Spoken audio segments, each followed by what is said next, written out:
churches, but we've always been able to come back because we've always remained in this area. And so we're not really strangers to a lot of you, but it really is a great, great joy to be with you here this morning. I was thinking about what I was going to share with you this morning, and I thought I would begin at the beginning. And that is, Sue and I moved here from the New York City area in the beginning, in January of 1973. Now, I'm not going to throw a lot of dates at it, but I wanted to kind of set the stage. 1973, we moved here. We had bought a new home.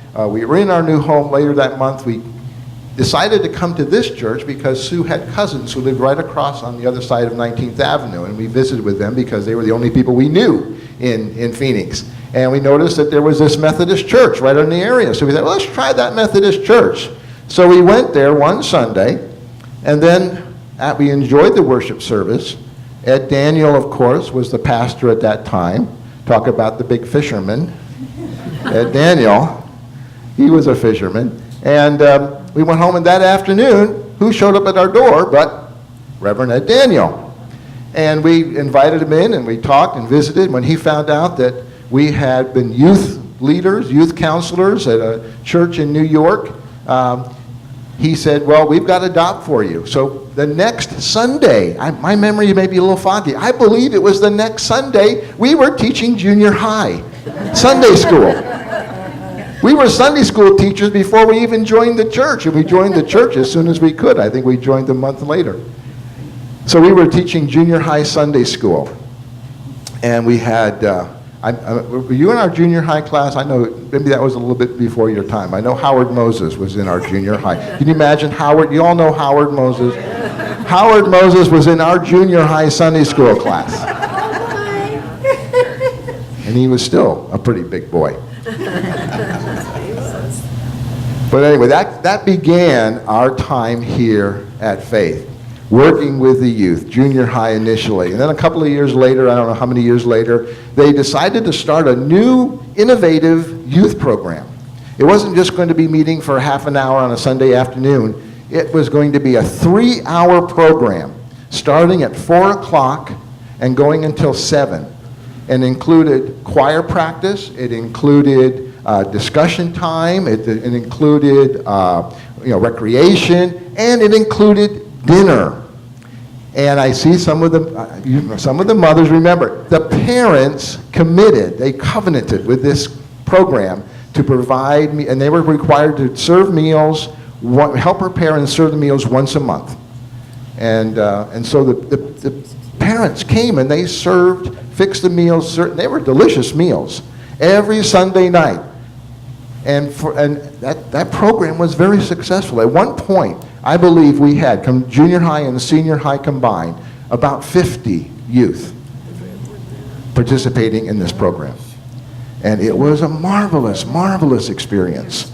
Our two daughters were just little, 3, 4, 5-year-old when we started. They literally grew up in the church because we were here every Sunday. We were here every Sunday morning. We were here every Sunday afternoon. We had dinner here every Sunday evening, and our kids were with us. They literally grew up in this church, and I can tell you it had an impact on their lives. They are still friends with the youth that they grew up with here at Faith. And that's been what, 40 years. 40 years. Friendships, relationships have been so strong, and that all came from the really wonderful roots that we established here at Faith. We loved our time here at Faith. We still have many friends here at Faith. And but late 80s, I'm just throwing some numbers out at you to kind of give you some context. We decided that when our daughter, who had started with us in the youth group at 5, was about to enter high school, Sue and I said, you know, it's probably not fair for us to be her counselor. She needs to have other adults in her life. So we thought, let's take a time out from youth work because we've been doing it almost nonstop for like 30 years. And so I began to get involved in other aspects of the church. And I served on various committees, and at one point I was the chair of the Staff Parish Relations Committee. And one of my friends, a fellow church member named Dwayne Combs, came before the Staff Parish Relations Committee to be approved for his candidacy to to enter into the ministry. And of course, we approved Dwayne. And afterwards, I was talking to Dwayne, and I said, Dwayne, you know, you're doing what I wish I could do. Well, Travis Kendall, who was the pastor at that time, overheard me and said, why don't you go into the ministry? Why don't you do it? And I said, I don't see how I possibly can. I'm 40 years old. I've done 1 year of college. I've got 2 daughters in high school that need to go to college. We don't have a lot of money. I don't see how that's possible. And Travis said, do you feel God is calling you to the ministry?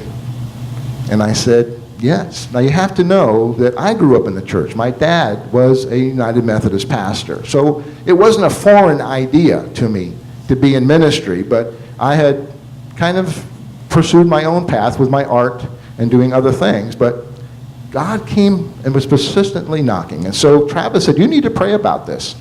And so I went home, and Sue and I talked, and we prayed, and finally I prayed, and I told God, God, I'm going to take the step. I'm going to move forward with this. I don't know how we're going to be able to do this, but I'm going to go out in faith, and I'm going to take that step. And as long as you open the doors or open any windows, even a crack, I'll go through them, and I'll go as far as I can. And if I don't quite get there, at least I know I gave it my best effort. Well, it took a while. I had to go back and get my bachelor's degree, which I did working full-time and going to school at nights. And then I went on to seminary at Fuller. It took me 5 years to do the 3-year program, but 12 years total, but I got it done. And I was ordained, and I've been pastoring churches since then. So it's an amazing thing that was able to happen. And I give God the credit, I give God the glory, but I did work hard.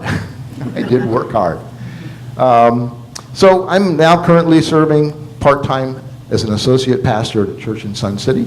I'm loving every minute of it, and also teaching art classes to 5th graders in an elementary school. What grade are you in? Yeah, I thought you were 5th grade. You look like a 5th grader. I'm used to 5th graders. So I'm teaching art part-time, pastoring part-time, enjoying my life. I don't know is there anything, Sue, is there anything I left out of that little spiel? Well, yes, there's a lot more, but you can't cover it all. But I think I hit the highlights. And I think that the message I want to leave with you is that even though I've served a lot of churches, this church is still our home. We have very, very fond memories, and we have a great love for you and for this church. And I say, God bless you.